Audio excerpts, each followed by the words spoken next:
and we are back with another episode of Bring the Heat. I'm your host, Steve, joined by a new special guest host, Jack Fritz, host at WIP. Jack, thank you so much for coming on.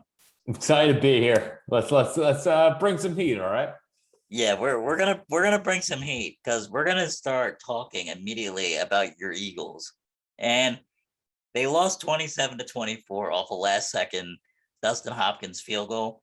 I think honestly that wasn't a bad Eagles game. I honestly felt like they made some strides forward. Like the run game, 39 total rushes, 170 yards, 2 touchdowns. I feel like that was an improvement, especially on a good LA team. Like, what do you think about that? I forgot that you're a Patriots fan. And, Yeah, unfortunately. when you were like, you're Eagles, that didn't sit well with me. I was like, forgot. It's funny because for the longest time, I guess I was like, they need to run the ball. 83% of the offense should not be on Jalen Hurts. Like, that's ridiculous because it is. Like, why are you putting this much expectations on this kid? And then I saw them running the ball as much as they are.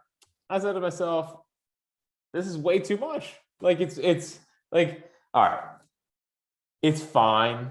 It'll probably win and keep games closer. But ultimately, like, I started thinking about the future of the Eagles because honestly, like, this season is all about the future and, can I buy into this team going forward? And, I don't think running the ball as much as they are is actually giving me anything. Like, Boston Scott's not going to be a future on this team. Jordan Howard's not going to be a future on this team. I hope Miles Sanders is, but they never run the ball and Miles Sanders is actually there. So I have no idea if that's going to be anything. Like, he could be back this weekend. Are they going to run the ball as much as they have? So while it's nice in the moment, I feel like I'm not actually learning anything about the Eagles. I feel like they're running out of necessity to keep games close. But, if I'm really evaluating Jalen Hurts, and unfortunately for him, he kind of has to prove within these next 8 weeks if he's a franchise caliber quarterback, because they got 3 first-round picks. They can either use them all on defense, they could use one on a quarterback, or they could trade a couple of them for one of the veterans out there. So unfortunately for him, like, he's got to prove he's a franchise quarterback in these next 8 weeks, or else they might be moving on from him. And him throwing the ball 17 times and him only completing 11 passes is like not the way to do that. Yeah, I think you said it great with the running back situation because it's sort of like a running back by committee. And I feel like a lot of teams they use that method, and it usually does work. But you were right. I think it's like guys like Boston Scott and Jordan Howard, they're just not a part of the long term. I think Miles Sanders could be that guy, but that is a good point. Is it just good in the moment and not actually improving the team as a whole? That's actually something I hadn't really considered, and that might raise a good point. And you said the draft picks. That's interesting. Like, I feel like they need to use at least 2 for defense. Like, I need to stop seeing Alex Singleton out there on defense. I just have to stop seeing it. Listen, I don't blame you. I mean, I grew up on Jeremiah and Ike and, like, great Eagles linebackers. Unfortunately, we got to the Chris Gokongs and, Stu Bradleys of the world where it's like, this isn't so great anymore. But like Alex Singleton is so not good enough to be an NFL caliber, linebacker. He looks like a safety trying to play linebacker. Now I will say last couple of weeks, I mean, TJ Edwards is pretty much taken over being the middle linebacker on this team. Davion Taylor's playing more. But still, I mean, TJ Edwards is undrafted and like awesome. And Davion Taylor is fine. I think he actually has a good amount of upside. Like he's unbelievable athletic, unbelievably athletic. But like just clearly has no idea how to play the position at the moment. So listen, I'm with you, but the toughest part for me is like, what is the best path for the Eagles? Is the best path really, let's use all 3 first round picks on defensive players and try to build a team with a quarterback who we don't trust to throw the ball more than 20 times. We run the ball all the time. We try to build a good defense. Is that really the best chance to win a Super Bowl? Or is it, using one of those picks on the quarterback? The thing that sucks is that like none of the quarterbacks impress me that much. I mean, I will talk myself into one of them, because that's what we do. But none of them are like, wow, that's the next Trevor Lawrence or that's the next Zach Wilson and stuff like that. So like that's a path and it's probably fine, but you would hope that in a year where you have 3 firsts that you could use them on a quarterback. And then there's the whole Russell Wilson, Aaron Rodgers of the world, where it's like, yeah, we could trade him for one of those guys. But the problem is, like, what if they don't want to come here? So it's a really interesting spot where this franchise is in, and I'm so ecstatic that Howie Roseman is the guy in charge of that. Yeah, it is nerve-wracking that Howie's like in line for another round, like another draft year, and you're like really hoping this is it. Like you really need it to work. And it does feel like it's building up for something big, but you can't tell if it's good or bad.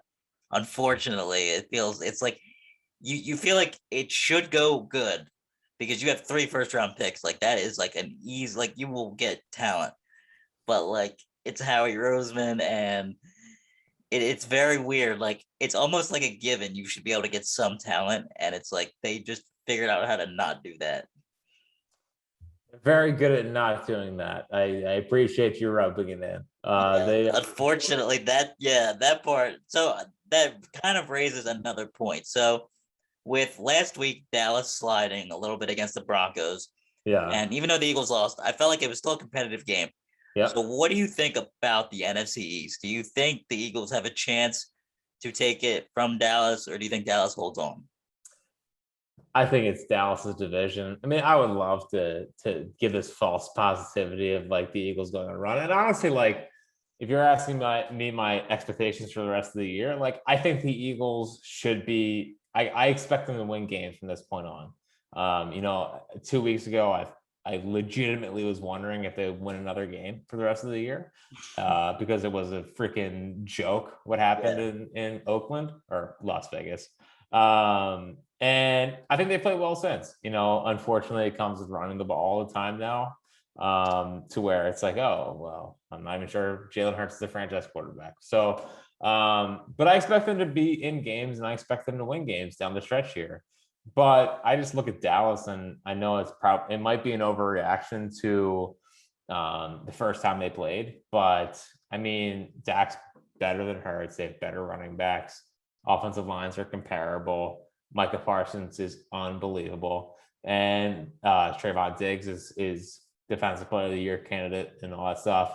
And that's not even getting to like CeeDee Lamb and Yeah, Amari the offense, Cooper yeah. and Michael Gallup and like Wilson. So they're just more talented. I mean, Mike McCarthy will ultimately hold them back from actually, being a Super Bowl team. But they're awesome, and I think they're probably the 3rd best team in the NFC. If I had to say it right now, like I literally could not care less if they beat the Broncos on Sunday. Like until the Eagles prove to me they're a good team, I'm just gonna think they're terrible because they've shown me they're terrible. And honestly, that does kind of help me transition to the next topic, and it was going to cover more Phillies talk, and Love it. specifically Phillies free agency. So between you got guys like Carlos Correa, Starling Marte, Chris Bryant, and then you got somebody on pitching side, you got like Carlos Rodon, where I feel like if they could secure 2 out of those 4, I feel like they could be a legitimate team. Like I kind of want like Carlos Correa, and I would kill to have Starling Marte in center field. So the thing with Correa, and believe me, I'm with you. Would love to have Correa. It just they're not going to spend $300+ million on another player, This is fair. So I just feel like just so I don't get disappointed, I'm not going to start getting into the super high hopes of believing that we'll actually pay for Correa, no matter like. I think he's going to the Tigers for like 10 years, 300. Yeah, that was a lot of the rumors were saying like 300 and something. They thought it was going to top Lindor's deal, and I was like, I don't know honestly if he's worth the 300 million. Like he's a really talented player, but if you look at his production, I mean, he's great defensively, but I don't know if it warrants that large of a contract. You know what I mean? I am totally with you. Like, I think people are trying to put him into a class where he's not. Yeah, Lindor, and I know he had a bad season with the Mets, but like Lindor was an unbelievable player. I mean, yeah, great. he was. If you ask me heading into the season, would I rather pay Bryce 330 or Lindor 330? I would have said Lindor.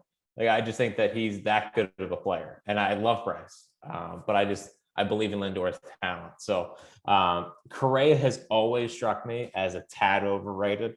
Now, I will say, like this last year, he was awesome, and he's Mhm. been really, really now for 2 straight years. I would say the 2 years before that, he was wildly overrated. But now I think he's really starting to come into his own. So personally, I would pay Seager over Correa. I like Seager more.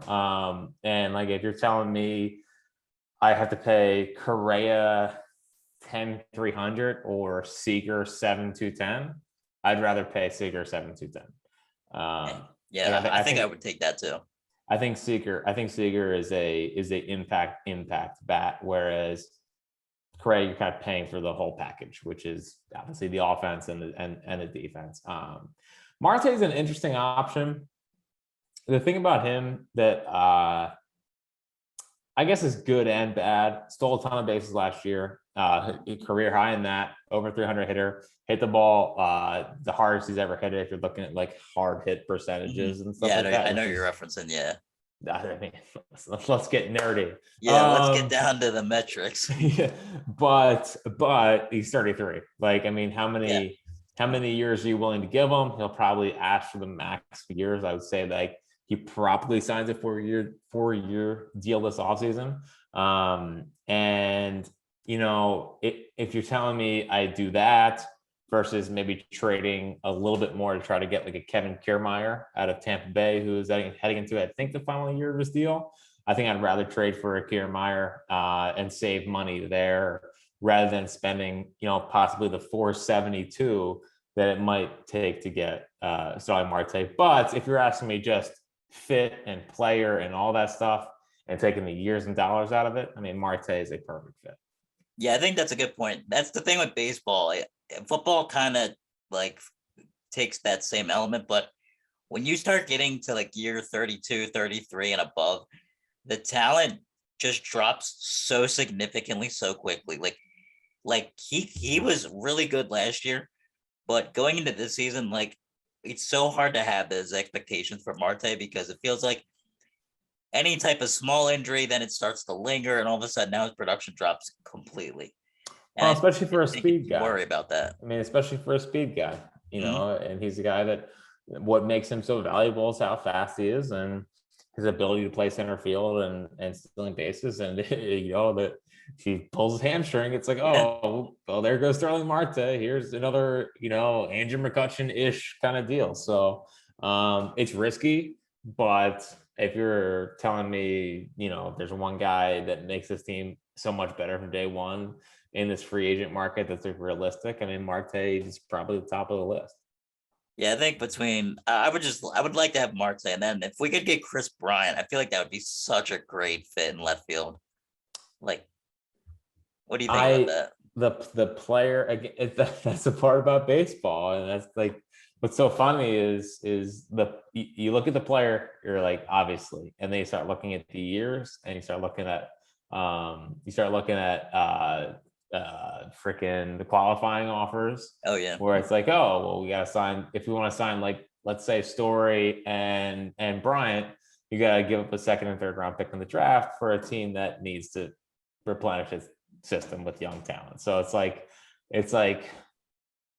there's so many things wrong with baseball, but having to give up a freaking second round pick to sign a guy is the dumbest thing in sports. Well, the Buster Posey rule is a oh dumb yeah, thing in that ruined baseball. baseball. The Utley rule is Yep. ridiculous. Mhm. Giving up a second round pick to sign a guy and not getting that pick like in a comp round, like, why don't you have a comp round? Like, NFL has a comp round, it shouldn't deter teams from signing players, and then you don't head into the season with players just sitting on the free agent market. It would make these teams better. It's just so stupid. I hate it. Anyway, but then again, like, so Bryant is amazing. I mean, he is. But would I rather sign Bryant for? Would I rather sign Bryant to, I don't know, 5 years, 150-ish, or would I rather sign like Castellanos to 4 100? It's a good point. And you're giving up the second round pick no matter what. Brian has more positional versatility where you can play him in center, you can play him in left, you can play him at third, you can play him at first. Like, it's awesome. Castellanos could barely pick up a baseball glove and like stand out there. Yeah. But I mean, it's just bad defense. What else is new with this Phillies team? So it comes down to that for me. Like, if I'm looking at price wise versus production, I think I'd rather go the route of Castellanos, just from the standpoint of same-ish level bat. But I think it's going to cost me less money to get the job done. So do you think if they get Castellanos, would they put him at, like, you think they would move him over to left? Yeah, I think, he would definitely be in left. Can't play third anymore. Left is probably the easiest position in baseball. I mean, they did try Reese there for a year, and that was atrocious. That was it was. I mean, now at least Castellanos has like physically played the position before, and is not like a slow moving first baseman. So I don't think it would be an utter disaster, but it definitely wouldn't be the greatest thing in the world. Yeah, I think that's a good point. Like, they tried that experiment, and Reese, like, he's a solid first baseman, but you can tell, like, that's his position. I mean, he might be a decent third baseman, but like, I think he stays on the infield. I can't stand that. But yeah, I think, like, when you look at his team going into 2021 or 2022, I should say, I feel like there's so many like little problems. Like, I feel like Alec Boehm, is he going to be able to bounce back, like, defensively and offensively? Because last year was so bad, and I just remember, like, the countless days I'm talking to my friends and I'm looking online. I'm like, I can't stand him. I want him traded. But like, he's still young. I want to see him develop. But it's like so frustrating when I'm just sitting there, and I think he had like, I want to say like 14 or 15 errors or something. I'm just like, I literally just can't understand this. Yeah, well, the problem is he's 6'5" and he's trying Yeah. to play third base, which is not the best. Like, I think like Troy Glass is 6'6". There's a couple guys that started at third and then moved to first, and he's probably not a third baseman. I just think it's way too early for me to give up on the bat. Like, he was always drafted to be an offensive force.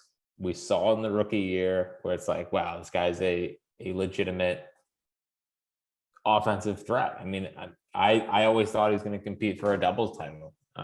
Like, he just was that kind of hitter. And unfortunately, it felt like last year everything just snowballed on him. It's like, defense is going bad.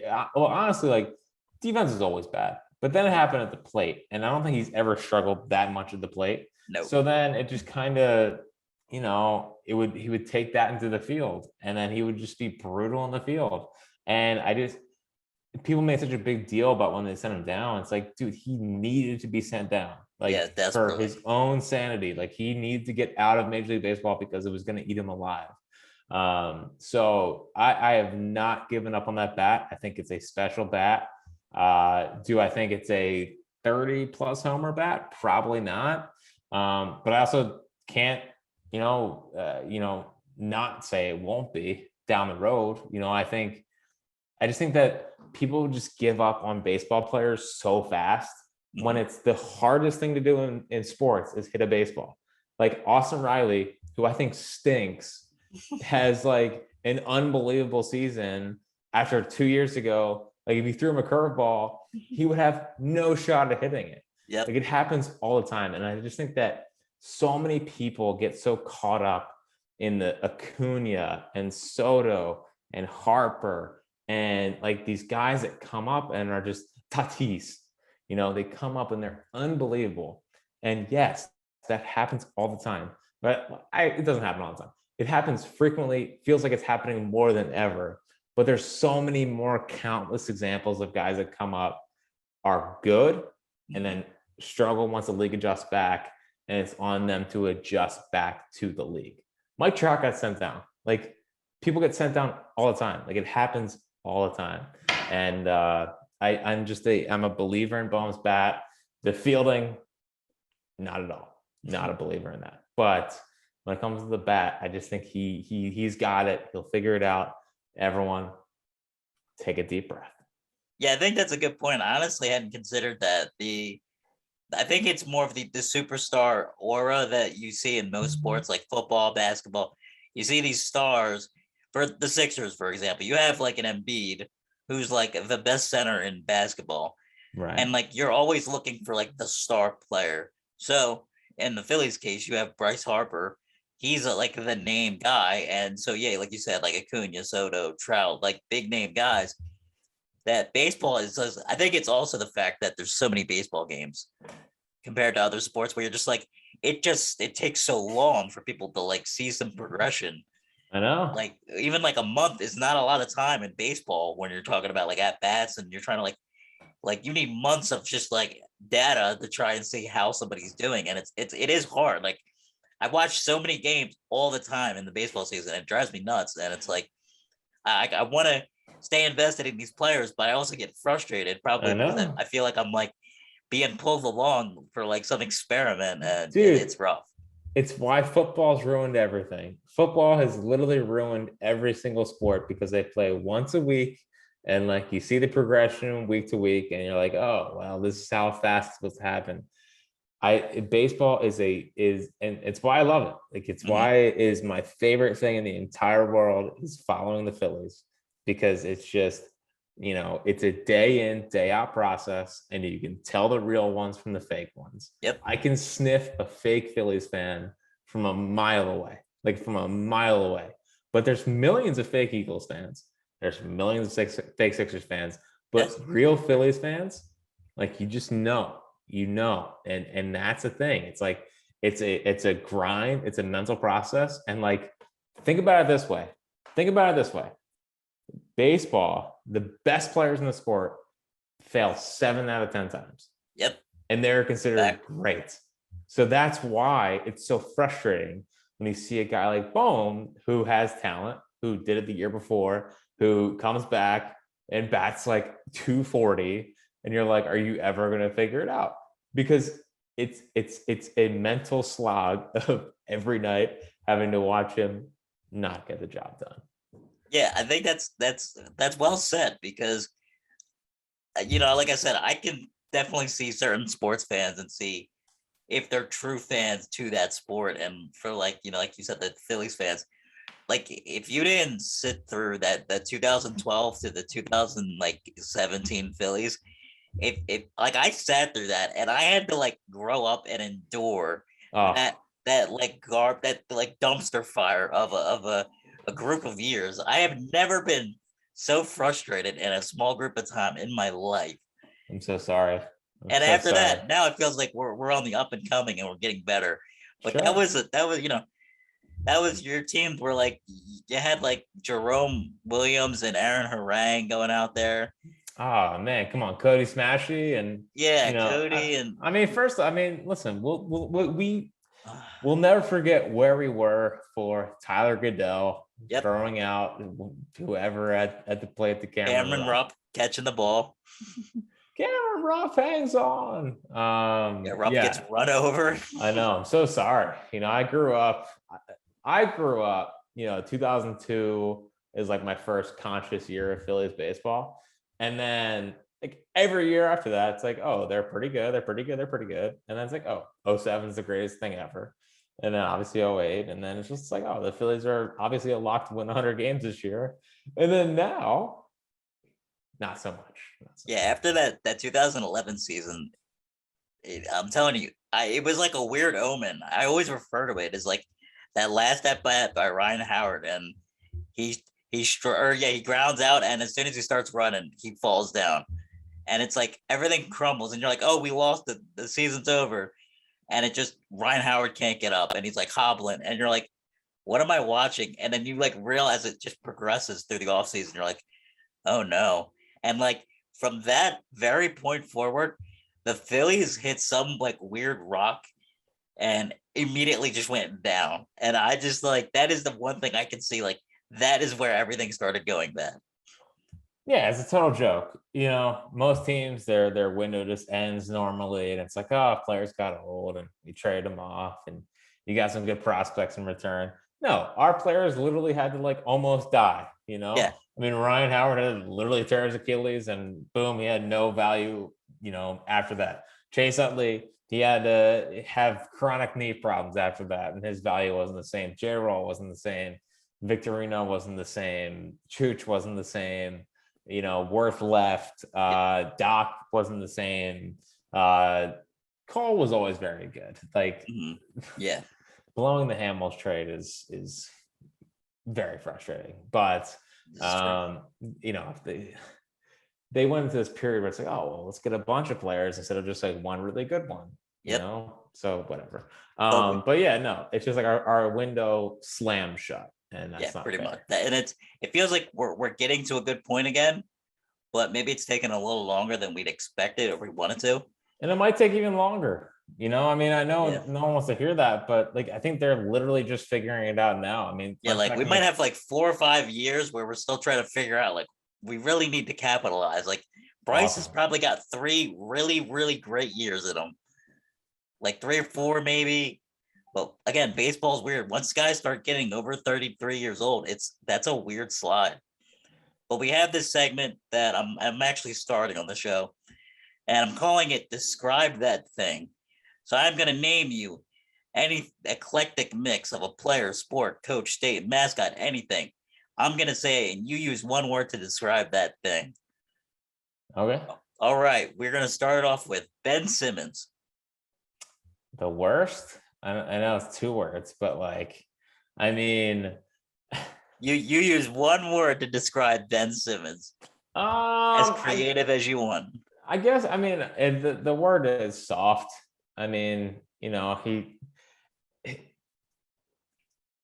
he is the one who is the reason why that the Sixers aren't in a better position. I mean, Embiid is ascended to an MVP level. Tobias is a fine third guy. They need the second guy to step up. And Ben literally not progressing from the point that he was drafted to where he is now has held back the Sixers. And it's just, I think the Sixers are semi at fault here because they should have seen this and they should know him better than we knew him, which is frustrating as a guy who has long been mostly anti-Ben. Like we've all known this for a while, and it's frustrating that they, laughed in our face for a whole year saying, no, you guys are wrong. Well, I don't think we were. So I think that's the best way to describe him. Let's go with the 2021 Phillies bullpen.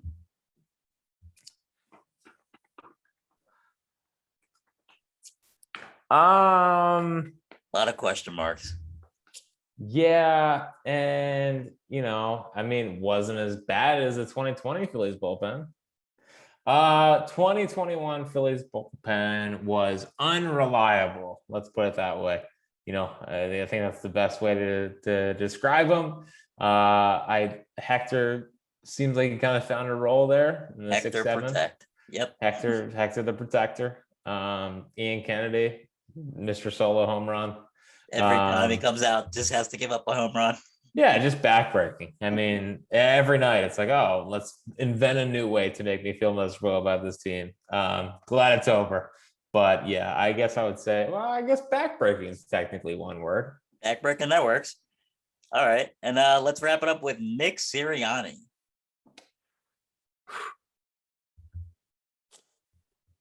Flower power. I'm gonna put them together, I like that. Yeah, that's great. Yeah, I mean, listen, they've played better since the flower speech, which is shocking to me. It was a really weird speech. I'm not gonna lie. I sat through it. I was really trying to figure it out. I was like, this is weird, but I kind of like it.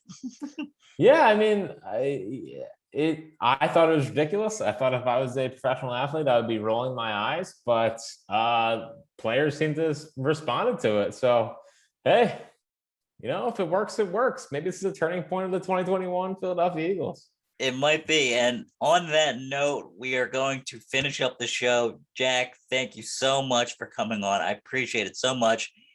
You do a podcast called High Hopes. That's right. You want to throw the plug? Is there a link? Or I can drop it below if you want. Oh, it's all good. If you just want, Phil's talk all the time, and it's gonna lean positive. I'm very sorry. I know a lot of people are miserable about the Phillies, but I physically cannot do it, Steve. I can't. I talk myself into them 25 times a year, and that's why the podcast is what it is. If you're on iTunes, just search Phillies. It'll be the top one. All that good stuff. So yeah. I'll drop your Twitter handle if somebody wants to follow you. Feel free to follow him, any affiliates. Again, thank you so much, Jack. It's been a great night, great session. Hope to have you back on again. Whenever you want, man. Whenever Thank you you, want. man. I'll talk to you soon. Awesome.